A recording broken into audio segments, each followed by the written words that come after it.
Seperti biasa, saya akan merangkum sebuah film yang alurnya menurut saya cukup riet, tapi karena Mamang Ura selalu memberikan kenyamanan bagi anda-anda yang menonton, film ini pun akan menguji kesabaran, kecerdasan, kebatinan, dan kekuatan mata yang akan membuat kalian mengatakan, "Hah? Kok bisa sih?" Oke lah, daripada kebanyakan ngorong di awal-awal, kita langsung gas ke alurnya.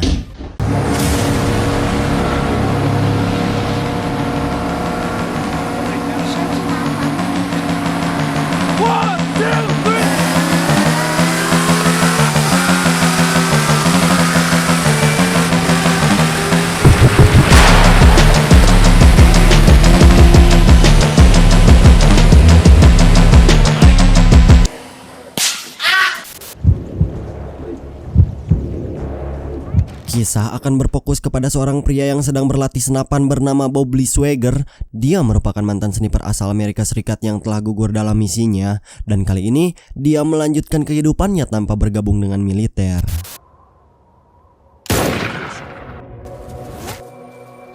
Di sana Bob tidak sengaja melihat seekor serigala yang sedang terjebak. Karena Bob ingin menyelamatkan serigala tersebut, dia pun segera untuk menolongnya.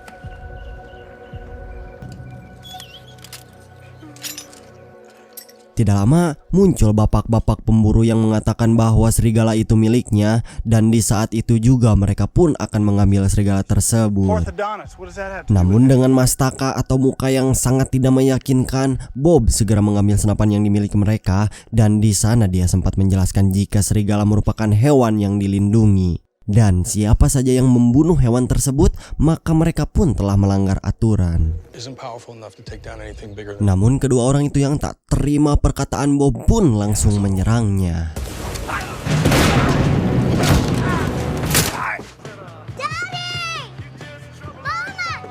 Singkat cerita, Bob pun tiba di rumah tempat tinggalnya. Dia berdiam diri di sana bersama istrinya yang bernama Julie, juga mempunyai seorang anak perempuan bernama Desi. Yeah, let's hope so. Julie merupakan seorang ibu rumah tangga yang selalu memberikan kenyamanan bagi keluarganya, termasuk sering mencuci pakaian di saat panon poe datang. Di keesokan harinya, Bob didatangi seorang temannya yang bernama Isaac. Diketahui Isaac ini merupakan komandan Bob saat dahulu menjadi marinir, dan kedatangannya saat ini hanya untuk meminta pertolongan.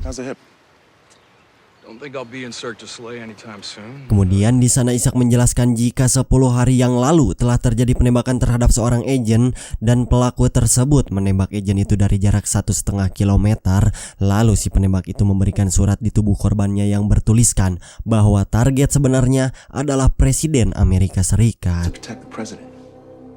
Menurut Isaac, hanya ada 2 orang yang bisa melakukan tembakan dari jarak yang cukup jauh tersebut, yaitu Bob dan salah satu orang yang pernah menjadi musuhnya ketika dia menjadi marinir bernama Solotov. Siapa sih Solotov? Ntar ya, nanti juga saya bakalan jelasin kok. Kemudian di malam harinya, Bob memberitahu Julie jika Isaac akan mengajaknya untuk menyelidiki kasus kematian agen dari tengah hutan itu, termasuk akan menemukan siapa di balik penembakan tersebut. Di sana Julie sempat memaksa Bob untuk bercerita bagaimana kejadian dahulu yang pernah menimpanya, termasuk ingin tahu siapa sebenarnya Solotov.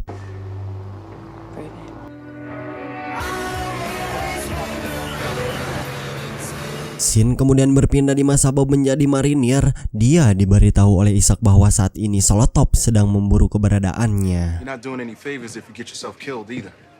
Solotov merupakan penembak jitu yang berasal dari Chechnya. Dia merupakan seorang sniper yang sangat-sangat sadis, tidak pernah menghargai nyawa manusia, selalu fokus melakukan pekerjaannya hingga tak segan akan membunuh orang lain jika itu membantu menyelesaikan pekerjaannya.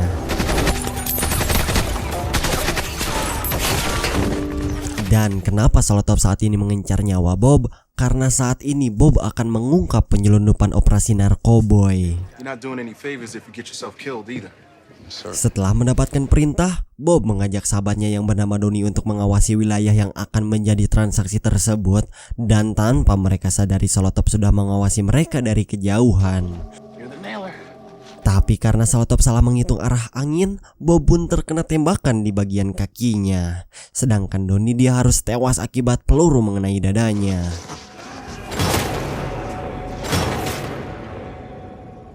Scene kemudian berpindah dengan diperlihatkan seorang agen FBI bernama Memphis. Dia bersama teman-temannya sedang menjalankan misi untuk menangkap seorang intel Rusia bernama Dimitri, karena menurutnya si Dimitri ini akan memberikan sebuah informasi. Tidak lama muncul beberapa agen lain dari Homeland yang langsung menangkap si Dimitri. Karena Homeland lebih tinggi kuasanya dari FBI, mereka pun langsung membawanya. Setelah Dimitri dibawa pergi, Memphis bertemu dengan Isaac yang langsung menanyakan mengapa Dimitri begitu penting baginya. Memphis langsung menjawab jika si Dimitri akan memberikan sebuah informasi kepadanya, sekaligus akan mengungkap tentang bisnis import ilegal yang sedang dijalankan oleh orang tersebut.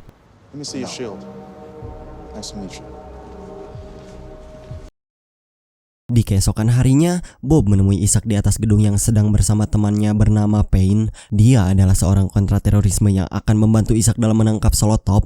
Juga Bob sendiri akan ikut dalam misi mengamankan Presiden Amerika.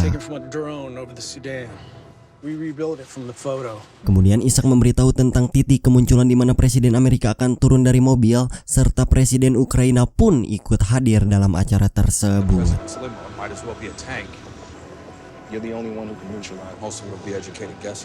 Film kemudian beralih dengan diperlihatkan kepada agen Memphis yang sedang berbicara dengan atasannya. Di sana terungkap bahwa si Dimitri ini merupakan seorang intel dari Rusia, dan atasannya pun memberikan beberapa dokumen orang-orang yang dicurigai, termasuk Bob sendirilah orang yang tertulis di dalam dokumen tersebut. Homeland did us a favor. Now you want to open a new investigation because you got egg on your face? Sit down.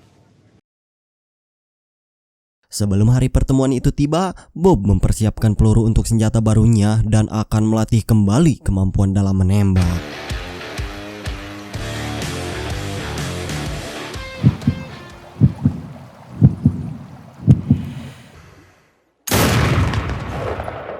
Bob akhirnya memetakan lokasi tempat presiden yang akan berkunjung dan memperkirakan keberadaan Solotov akan menembak. Setelah memetakan lokasi, Bob kembali bertemu dengan Isaac dan Payne. Dia memberitahu titik di mana nantinya Solotov akan melancarkan aksinya, dan ada beberapa kemungkinan lokasi Solotov melancarkan misi tersebut. Titik pertama yang akan menjadi tempat di mana Solotov melancarkan aksinya yaitu di sebuah ruangan yang berjarak 1000 meter. Di sana Isaac dan Payne mengatakan bahwa tidak mungkin dia bisa melakukan itu, tapi Bob langsung berkata jika nantinya Isaac akan mengibarkan bendera raksasa dan itu akan menjadi sebuah peluang bagi Solotov melancarkan aksinya. Lokasi kedua yaitu atap gedung parkir yang berjarak 1400 meter. Dia akan menembak presiden saat keluar dari mobilnya. Kemudian lokasi yang terakhir yaitu di seberang danau yang berjarak 1580 meter, di mana si Solotov ini akan memecahkan kaca jendela dan menembak presiden tanpa dicurigai. Isaac langsung mengucapkan terima kasih atas semua informasi yang diberikan oleh si Bob, sekaligus akan membalaskan dendam karena Solotov telah menembak beberapa agen. Setibanya di rumah, Bob melihat lampu di gudang senjata terlihat menyala. Namun setelah dicek, Bob tidak menemukan apapun di ruangan tersebut.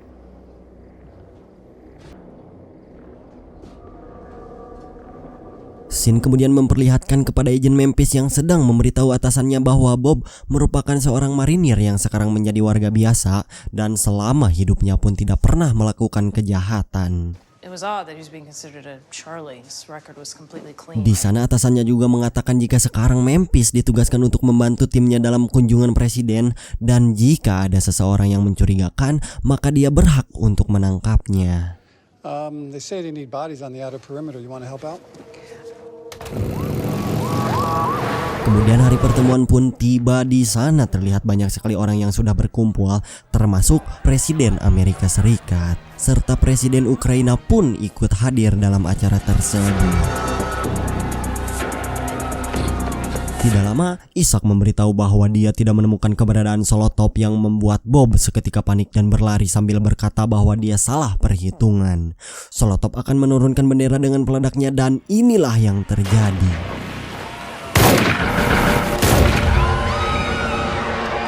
Dan Ternyata Bob sudah dijebak entah oleh siapa dan di sana terlihat kondisi menjadi panik.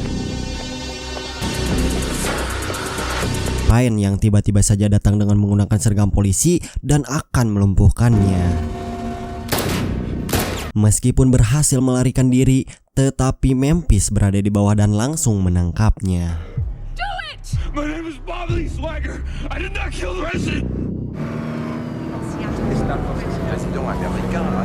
Setelah Bob ditangkap, dia lalu dibawa menuju ke rumah sakit dengan pengawalan yang sangat ketat. Bob meminta kepada mereka memastikan keamanan istri dan anaknya. Lalu di sini terungkap ternyata yang tertembak bukanlah Presiden Amerika, melainkan Presiden Ukraina sendirilah yang tertembak mati. He missed. He killed the Ukrainian president. Lalu sesampainya di rumah sakit, Bob langsung diinterogasi oleh pimpinan FBI bernama kita panggil saja Jason. Namun karena pengacaranya belum hadir, Bob pun tidak mau untuk berbicara. Di sisi lain, Julie sudah berada di kantor FBI bersama seorang agen yang langsung bertanya apakah Bob merencanakan pembunuhan presiden. Julie langsung menjawab bahwa Bob sama sekali tidak merencanakan semua itu. Termasuk Julie sendiri tahu bahwa yang tertembak bukanlah Presiden Amerika. Bob Lee Swagger doesn't miss. Kemudian pengacara Bob bernama Vincent pun datang untuk menanyakan tentang keadaannya. Ternyata Vincent ini merupakan teman baik almarhum ayahnya si Bob. You certainly left a lot of crumbs. You're being moved because your injuries are not life-threatening. Di sana juga Bob langsung mengatakan bahwa bukan dialah yang melakukan penembakan tersebut. Ada seseorang yang sengaja untuk menjebaknya hingga dialah seakan-akan yang melakukan semua itu. Lalu penyelidik pun langsung terjun ke gudang persenjataan milik Bob. Di sana mereka mengumpulkan bukti sebanyak-banyaknya dan rekaman CCTV 2 minggu lalu pun membuktikan bahwa Bob sudah berada di area itu sebelumnya. Terutama senjata yang digunakan Bob saat melancarkan aksinya membuat bukti itu semakin kuat atas Bob lah yang melakukan penembakan tersebut. Karena luka yang diterimanya cukup parah, Bob akan dipindahkan ke penjara federal dan harus menunggu persidangannya tiba. Di sana juga Bob menuliskan sebuah nama yaitu Isaac Johnson yang dianggap sebagai orang yang telah menjebaknya.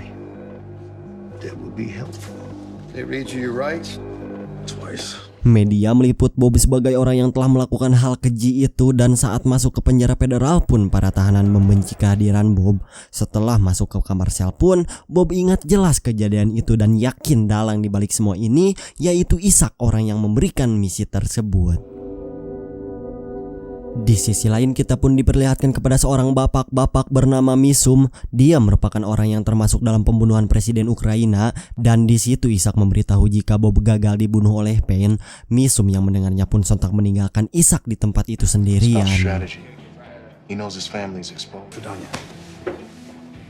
Di ruang tahanan, Bob terpaksa harus dipindahkan karena karbon monoksida sedang rusak. Di sana para sipir pun memindahkan Bob ke ruangan lain.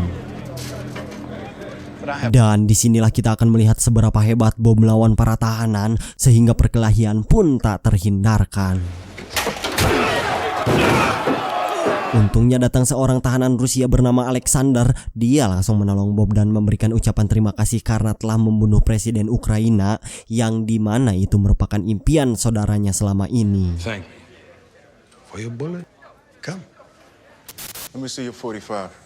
Di sebuah tempat latihan menembak, Isaac langsung memarahi Payne karena telah gagal membunuh Bob. Padahal jarak Payne dengan target tidak terlalu jauh untuk melumpuhkannya. Move with a foot and shoot again. I'm out of bullets. You may draw your check from someone else.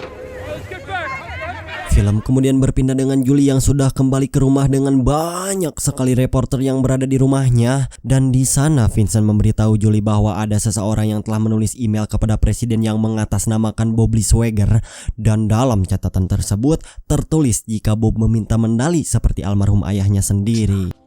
You're smart and better for. Sementara di tempat lain, Bob sudah ada di dalam sel bersama Alec. Dia seketika menanyakan tentang saudaranya yang kenapa ingin sekali membunuh Presiden Ukraina. Dan ternyata presiden yang sudah ditembak oleh Bob merupakan pimpinan yang bejat.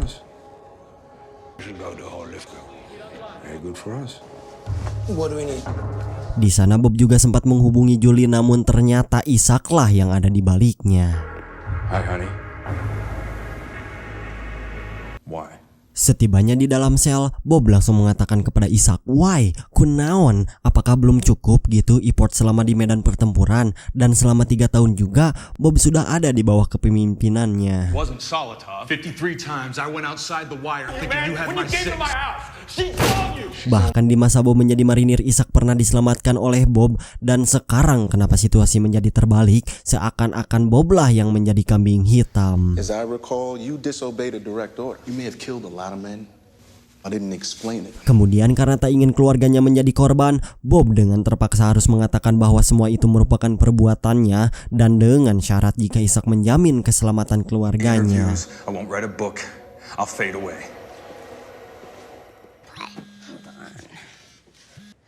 Sneak up on you, so he has to cancel. FBI agent Memphis. Di sisi lain, Julie yang sedang berada di rumah kedatangan tamu yaitu agent Memphis. Di sana dia langsung menanyakan tentang email yang dikirim oleh Bob kepada Presiden Amerika. Namun nyatanya email itu berasal dari perpustakaan Harbor yang dimana Bob sama sekali tidak pernah pergi ke perpustakaan tersebut. You're asking the wrong question. Police never stepped foot in that place. I doubt he even emailed. You seem pretty sure. Di situ juga Julie mengatakan bahwa ada seorang pria botak yang berkunjung ke rumahnya beberapa hari yang lalu dan seharusnya dialah orang yang pantas dicurigai oleh agent Memphis. Have you been over the evidence from our house? I've seen the report. Why? They would have left a way for him to get a hold of. Di penjara, Bob kembali berbincang dengan Alec jika dia tidak bisa berdiam diri di penjara itu untuk selamanya dan dakwaannya pun akan digelar beberapa hari ke depan. I can't stay here forever. Di sana Alec juga memberitahu bahwa dia mempunyai seorang ibu serta istri yang tinggal bersamaan dan para petugas tidak akan pernah untuk menyentuhnya. My friend, no one will touch my family. You have any family? Kemudian Alec memberikan sebuah nomor telepon yang apabila keluarganya membutuhkan bantuan, maka orang inilah yang akan menolongnya. Then wash it off, Alexander Prosmich. Di luar sana, Ishak yang sedang berbicara dengan Payne meminta agar Bob segera dibunuh dan Payne yang sudah mempunyai rencana pun langsung bergerak. He is. Kemudian Bob yang berada di dalam sel bersama Alec didatangi oleh 2 orang petugas. Mereka menemukan banyak sekali makanan termasuk minuman keras yang disimpan di bawah tempat tidurnya. Sebelum Alec dibawa ke ruangan lain, dia memberikan sebuah kode yang mengatakan ke toilet. Dan setelah dicek, Bob menemukan 4 buah bola tenis yang entah tujuannya apa. Tapi yang jelas Bob langsung menyimpannya.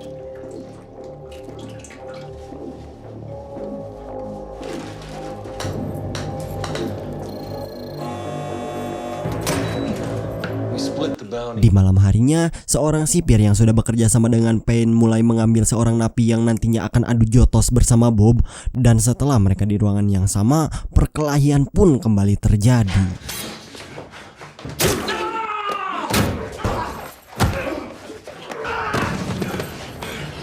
Setelah melumpuhkan mereka berdua, Bob langsung memakai pakaian penjara hingga di malam itu juga dia pun lolos untuk melarikan diri.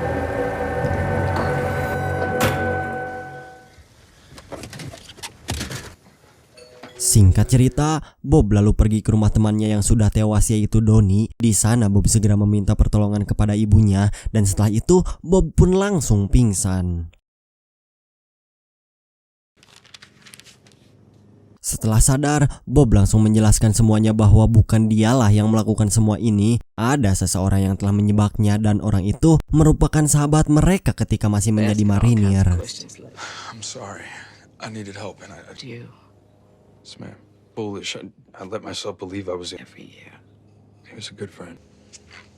Scene kemudian berpindah kepada Julie yang sedang memperlihatkan anaknya dan rupanya para agen tersebut sudah mengetahui jika Bob sudah kabur dari penjara sehingga mereka yang melihat berkas bahwa Bob akan berkunjung ke rumah ibunya Donnie, mereka pun bergegas untuk menangkapnya. Let's go now. Okay, geared up. The FBI until I'm sure he's there.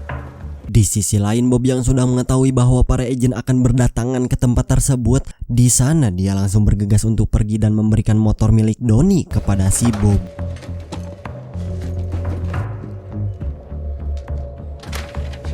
I'm looking for Bob Lee Swagger.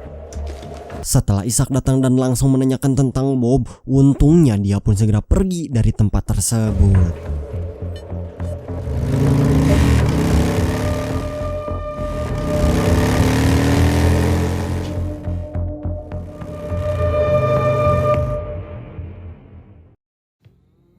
Film kemudian ditutup dengan diperlihatkan kepada Julie yang sedang menerima telepon dari seseorang, dan orang itu tak lain adalah suami dari Julie, yaitu Bobby Swagger. Hey, babe, so they treating you okay? I'm gonna hunt.